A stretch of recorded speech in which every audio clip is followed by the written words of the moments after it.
Kwa nini mimi, sehemu ya 5 na mwisho. Naam, karibu katika mwendelezo wa simulizi inayokwenda kwa jina la Kwa nini mimi.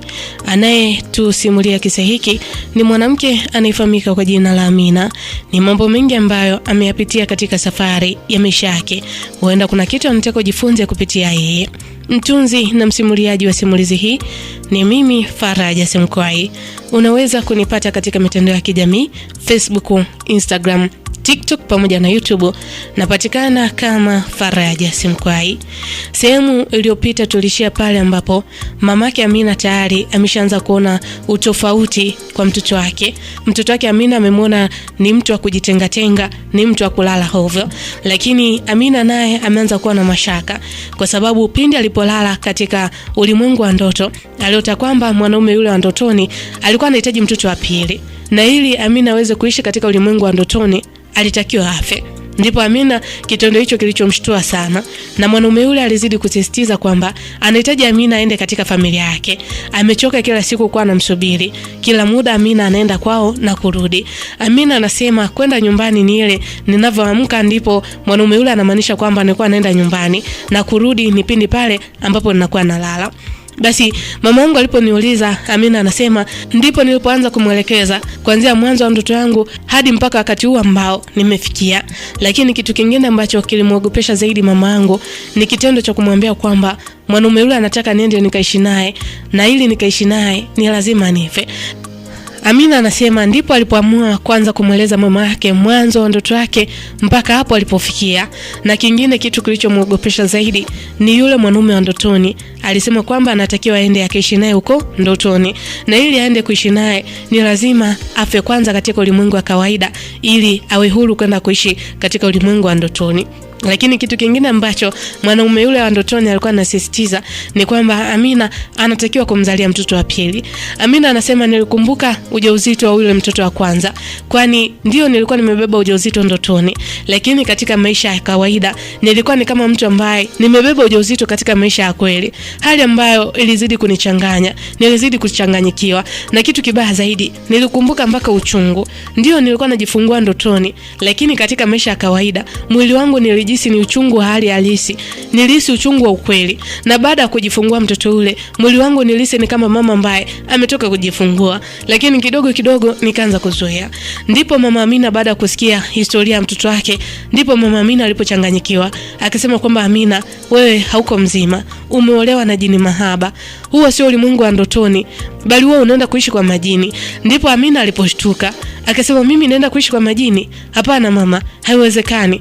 Kwa sababu yule mwanaume wa ndotoni ni mwanaume mzuri tu, mwanaume mpole, mcheshi, yani hajawahi kunigombeza hata siku moja, na mara nyingi huwa anajihisi kuwa na furaha pindi nikiwa kule. Lakini kitu ambacho kimenishangaza zaidi na kunigopesha ni kitendo cha yeye kuniambia kwamba mimi nahitaji kufa. Lakini mama wakati mwingine nahisi kama yuko sahihi, kwa sababu kule ndiko ninapopata furaha. Ona mama, huko nikiwa katika ulimwengu wa kawaida, kila mtu ambaye anajaribu kuwa karibu na mimi anapata majanga makubwa. Angalia nimeingia katika mahusiano na wanaume wangapi. Kila mwanaume ambaye ninakuwa naye katika mahusiano naye anapata majanga makubwa, anafilisika, anaumwa, mpaka kuna wengine wanafikia hatua kupoteza maisha yao. Mama, siwezi kuishi katika maisha ambayo nitajiona mimi kwamba mimi nina hatia kila siku. Amina anasema mama yangu akaniangalia sana usoni, kisha akaniambia, akasema pole sana binti yangu, pole sana. Na kingine kikubwa, nisamehe sana mimi mama yako, kwa sababu ilipaswa nikusaidia wakati bado tatizo ni dogo. Ona sasa mpaka umekuwa mama katika ulimwengu mwingine. Mwanangu, hiyo sio hali ya kawaida. Sasa kama mtu anakupenda, ni mtu gani ambaye anaweza kukupenda anakuambia ufe kwanza? Unataka uniache mimi na nani Amina? Unataka uniache na nani? Nikamwambia mama, sasa mimi nitafanyaje? Sina namna. Yani hata nikikukatalia kwa saizi, najua tu nikilala lazima niende kule kule. Na ndoto yangu mimi huwa ianze ndoto mpya. Huwa inaanza ndoto pale ambapo niliishia.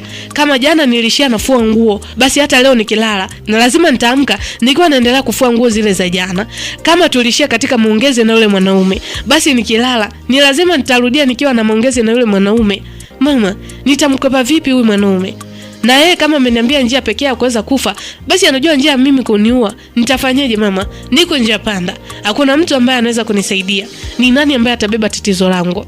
Amina anasema mamake Amina baada ya kusikia maneno haya, anasema mama alikuwa amechanganyikiwa sana. Mama hakujua ni kipi cha kufanya. Kwa mara ya kwanza niliona upendo wa mama kwa mtoto. Mama yangu kwa yule mama ambaye alikuwa ananipozea siku zote, awamu hii alionekana yuko serious kabisa na mimi. Mama yangu akasema hapana mtoto wangu, haiwezekani. Ni lazima uishi. Ni lazima uishi binti yangu. Hauwezi kufa kirahisi namna hii. Mimi mama yako bado nakupenda. Kumbe alikuwa tatizo lako. Ni mimi, makosa ni yangu mtoto wangu. Ulijaribu kwa kila njia kuweza kunielekeza hali unaopitia. Hebu ngoja nitafute njia au kuweza kukusaidia. Nikasema sawa mama, nitafurahi. Lakini mama akanisisitiza kwamba hautakiwi kulala mtoto wangu. Usilale hata iweje. Nikasema sawa mama, nitajitahidi kufanya hivyo. Basi mama haraka akaondoka. Sikujua kwamba mamangu ameenda sehemu gani. Basi wakati mama ameondoka, yani sikujua ni kipi ambacho kimetokea katika mwili wangu. Nikaanza kuhisi kizunguzungu. Ghafla usingizi mzito kanijia. Nikajikuta nimelala pasipo mimi kutegemea. Baada tu ya kulala, nikaamkia katika ulimwengu mwingine, ulimwengu wa ndoto. Basi nilimkuta mwanaume yule akiwa amekasirika. Kwa mara ya kwanza tangu nifahamiane naye huyu mwanaume ndotoni, siku hii ya leo ndio nilimwona mwanaume huyu akiwa amekasirika. Amina anasema baada ya kumuona mwanaume huyu amekasirika, nikamuuliza, "Vipi? Kuna shida gani? Mbona umenikasirikia?" Mwanaume yule akaniambia, akasema, "Amina, wewe ni msaliti." Nikamwambia, "Mimi msaliti? Nimekusaliti vipi? Nimefanya nini mpaka uniite mimi msaliti? Mbona kila ambacho unaniambia mimi nakifanya kwa wakati?" Yule mwanaume akasema, "Hapana Amina, sio kwa wakati huu. Wakati huu wewe ni msaliti. Kwa nini umemwambia kila kitu mamako? Kwa nini mamako amejua kila kitu kuhusu wewe? Kwa nini mamako ameyafahamu maisha yangu mimi pamoja na wewe? Hakutakiwa mtu yote ajue. Hii ilikuwa ni siri yetu baina yangu mimi na wewe. Mimi, wewe pamoja na mtoto wetu. Amina, kwa nini umenifanyia hivi? Ina maana sijakupa upendo wa kutosha kiasi cha kwamba unataka kunikimbia Amina?" Amina anasema mimi nikaendelea tu kushangaa. Mwanaume yule aliendelea kujilalamisha yeye mwenyewe. Nikamwambia, "Hapana, mimi sijakukosea na sikumbuki kama kuna kosa ambalo nimekufanyia, kwa sababu kila kitu ambacho unakitaka mimi nakufanyia." Yule mwanaume bado akaendelea kuniambia, akasema, "Hapana Amina, unajua wewe baada ya kumwambia mama yako kuna hatua ambazo amezifanya, na mama yako saizi kuna mtu ambaye ameenda kumuita ili aje akusaidie. Huyo mtu ni hatari katika ulimwengu wetu. Mimi sitakuwa na nguvu tena za kuweza kuwa na wewe. Ina maana umenichoka mimi pamoja na mtoto wako? Ina maana sisi hatuna tena thamani kwako?" Amina anasema maneno haya yakazidi kunichanganya. Nikawa sijui ni kipi ambacho nikifanye. Nikamwambia, "Ni mtu gani huyo ambaye mama ameenda kumfuata? Mimi mama aliniambia tu kuna sehemu anaenda lakini atarudi.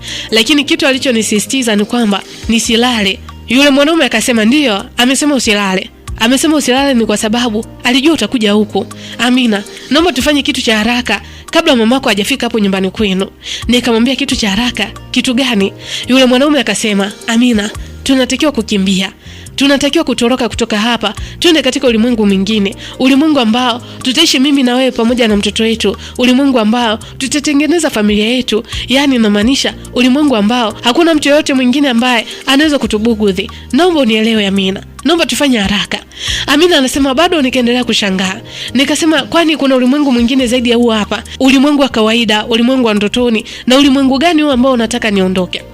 Yule mwanaume akasema, "Amina, nimeona ile njia ambayo nilikwambia kwamba unatakiwa ufe kwanza ndipo uje kuishi katika ulimwengu wa ndotoni. Hiyo njia italeta vipingamizi vingi sana.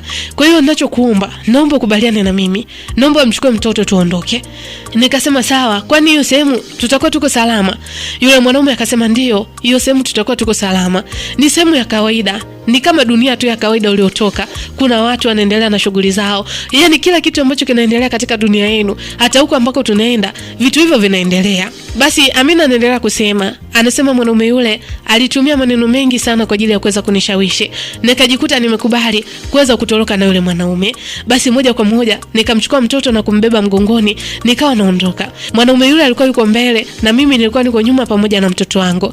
Basi tukawa tunatembea. Amina anasema siku hiyo tulitembea sana. Tulitembea umbali mrefu. Hata njia mimi nilikuwa siijui. Yaani kwa mara ya kwanza mimi sikufahamu kwamba hata ndotoni pia kuna safari ndefu kiasi hiki. Basi wakati tunazidi kutembea, nikamwambia mimi nachoka, najikuta nashindwa kutembea. Yaani kadri tunavyozidi kutembea na hizi nguvu zinaniisha. Yule mwanaume akasema, nguvu zinakuisha ni kwa sababu mamako kuna mtu mbaya ambaye amemleta chumbani kwako. Hebu tuendelee kutembea. Jikaze tu mke wangu, tutafika. Unajua na huko ambako tunaenda wazazi wangu ndiko wanakoishi na wanatusubiri, na huu ugeni tayari nimeshawaambia. Amina anasema mimi niliendelea tu kumsikiliza yule mwanaume, lakini kadri nilivyozidi kutembea nguvu zangu zilikuwa zinaisha. Yaani nguvu za mwili wangu zilikuwa zinaisha. Nikajikuta naanza kupoteza nguvu kabisa. Nikajikuta naanza kupoteza hata nguvu ya kuona mbele. Mwanaume yule ndipo alipoona kwamba nimezidi kuwa dhaifu. Basi ikabidi arudi nyuma chapchapo na kunibeba mgongoni. Mimi akanibeba mgongoni na mtoto wake akambeba kwa mbele. Basi safari ikaendelea. Lakini wakati tunaendelea kutembea, nikasikia sauti ya mama ikiniita. Sauti ya mama ikisema, Amina tafadhali. Tafadhali mtoto wangu nakuomba rudi. Mwanangu usiende huko. Usimsikilize huyo mwanaume. Na yule mwanaume akana ananiambia kwamba anasema Amina tafadhali usifumbue hayo macho yako. Fumba hivyo hivyo. Mamako anakudanganya. Utaenda kuishi maisha mateso na kila mwanaume ambaye utampata basi majanga makubwa yatampata. Basi mimi nikajikuta niko njia panda. Yule mwanaume bado alikuwa amenibeba mgongoni na sauti ya mama ilikuwa ni nyuma yangu. Mama bado aliendelea kusema. Aliniita kwa jina langu. Akasema, Amina mwanangu, mimi ndio mamako wa kipekee. Tafadhali usimsikilize mtu yoyote zaidi ya mamako mimi. Mimi mama yako ndio mtu ambaye ninaweza kukusaidia mtoto wangu. Mimi mama yako siwezi nikakupoteza mtoto wangu. Tafadhali naomba ufumbue macho yako japo kidogo tu. Angalia japo kidogo tu mtoto wangu. Na kuomba niko chini ya miguu yako. Mamangu kwa mara ya kwanza nilisikia sauti ya kilio cha uchungu kutoka kwa mamangu. Wakati mamangu anaendelea kulia, yule mwanaume akasema, Amina, usimsikilize mamako. Mamako ni mnafiki. Angalia umepitia mambo mangapi magumu, lakini mamako hakukusikia. Nilikwambia kwamba mamako kuna mtu mbaya ambaye amemleta katika chumba chako. Ndio huyo mtu ambaye anakumaliza nguvu zako. Hebu twende usimsikilize. Usifumbue hayo macho. Fumba hivyo hivyo. Basi yule mwanaume wakati anaongea maneno hayo alizidi kutembea. Akawa anatembea lakini ghafla mbeleni tukafika katika bahari kubwa. Yule mwanaume akasema, Amina, sasa hapa unaweza kufumbua macho kwa sababu tayari tumefika katika mlango wa kuweza kuingia katika ulimwengu ambao nilikwambia tunatakiwa kwenda kuishi. Basi mimi nikafumbua macho. Nilishtuka kuona ule mlango ambao huyu mwanaume amesema kwamba ndio mlango wa kuingia katika ulimwengu wao ni baharini. Nikamwambia haiwezekani. Baharini? Kuna ulimwengu gani baharini? Na wewe ni nani? Yule mwanaume akasema, Amina, huna haja ya kuweza kuniuliza. Tunachotakiwa kufanya ni kuingia ndani. Hili ndio geti la kuweza kuingilia ndani. Wakati anaongea maneno hayo, alinishusha chini ili niweze kushuka na kukanyaga yale maji ya bahari. Lakini wakati nataka tu kukanyaga na inua mguu wangu, mamangu akasema, hapana Amina, hapana, naomba usikanyage hayo maji. Amina, usikanyage hayo maji. Tafadhali mtoto wangu, naomba. Lakini ghafla nikamwona mama akiwa na mwanaume mwingine pembeni yake, wote wakinisisitiza kwamba, Amina, usikanyage hayo maji. Tafadhali, msikilize mamako. Huyo sio mtu wa kawaida, huyo ni jini. Unaenda kuishia ujinini. Basi ikabidi nipige hatua moja nyuma ili kusitisha safari ile. Nikasema hapana, siendi mpaka uniambie wewe ni nani. Basi yule mwanaume baada ya kuona kwamba nakataa kuingia katika yale maji, basi akawa anataka kutumia nguvu ili aweze kunivutia katika yale maji. Ndipo nilipopata akili ya kuweza kukimbia. Nilikimbia mpaka sehemu ambayo mamangu yupo pamoja na yule mwanaume. Ukumbuke kwamba nipo katika ulimwengu wa ndoto na mabishano yote haya ni mabishano ambayo yalitokea katika ulimwengu wa ndoto. Nilikimbia moja kwa moja mpaka ule upande ambao mamangu yupo pamoja na yule mwanaume. Ndipo yule mwanaume aliposema, akasema, Amina, ina maana kweli umeamua kutukataa mimi pamoja na mtoto wako. Amina, ina maana umekataa kuja kuishi katika ulimwengu wetu. Amina, haumtaki mtoto wetu, mtoto uliompata kwa uchungu. Ni mtoto gani mwingine mzuri ambaye utampata kama huyo? Eti Amina. Nikasema hapana, mtoto wangu nitamfuata tu mtoto wangu siku moja. Yule mwanaume akaongea maneno hayo kwa uchungu huku akiwa anaingia katika yale maji. Ghafla kidogo yule mwanaume akapotea. Nilishuhudia kwa macho yangu mawili yule mwanaume akizama katika maji pamoja na mtoto wangu. Ndipo nilipopiga kelele kubwa na kusema, hapana, mtoto wangu. Nilishtuka nikiwa nimezungukwa na watu wengi. Watu wale alikuwepo mama yangu pamoja na watu wengine, pamoja na mwanaume mmoja ambaye alionekana ni mchungaji. Mwanaume yule anaonekana alikuwa yupo katika maombi makali kabisa ya kuweza kuniombea mimi na mimi ili nisiweze kuzama katika ile bahari. Baada ya kuniona nimeshuka, yule mtu ambaye alionekana kuwa ni mchungaji akasema, haleluya, hakika Mungu ametenda miujiza. Huyu binti leo ulikuwa unampoteza. Mamangu alifurahi sana, alinikumbatia, akasema, asante mtoto wangu kwa kunisikiliza. Asante Mungu, umepokea maombi yangu. Ndipo mama alipoanza kuniambia kwamba nimwambie kila kitu ambacho kimetokea kipindi nikiwa niko ndotoni, kwa sababu yeye anasema muda ule alivyotoka alienda kumita mchungaji, na alipofika chumbani kwangu alikuta povu jingi lilikuwa linanitoka puani pamoja na mdomoni, na kana kwamba mtu ambaye nilikuwa nahitaji kukata roho, na kama ningethubutu kuingia tu katika yale maji basi ndio ungekuwa mwisho wa maisha yangu. Ndipo mchungaji alipomshauri mama kwamba ndoto zingine hazihitaji kupuuzwa, lakini pia mimi mchungaji aliniambia kwamba natakiwa kuwa karibu na Mungu, nimshukuru kwa kila jambo, niwe mwepesi wa kutoa sadaka na nishukuru kwa kila kitu ambacho kimetokea. Kama mtoto wa ndotoni, Mungu basi ataniandalia mtoto mwingine na ataniandalia mume ambaye atakuja kuwa baba bora wa familia yangu, ambaye tutaishi duniani bila masharti. Na hiyo ndio ikapo na pona yangu ya mimi na mimi kupona. Naam, na huo ndio mwisho wa simulizi inayokwenda kwa jina la Kwa Nini Mimi. Bila shaka kuna mengi ambayo umejifunza katika simulizi hii. Mwisho wa simulizi hii ndio mwanzo wa simulizi nyingine. Mtunzi na msimuliaji wa simulizi hii ni mimi, Faraja Simkwai. Unaweza kunipata katika mitandao ya kijamii, Facebook, Instagram, TikTok pamoja na YouTube. Napatikana kama Faraja Simkwai. Kwa Nini Mimi.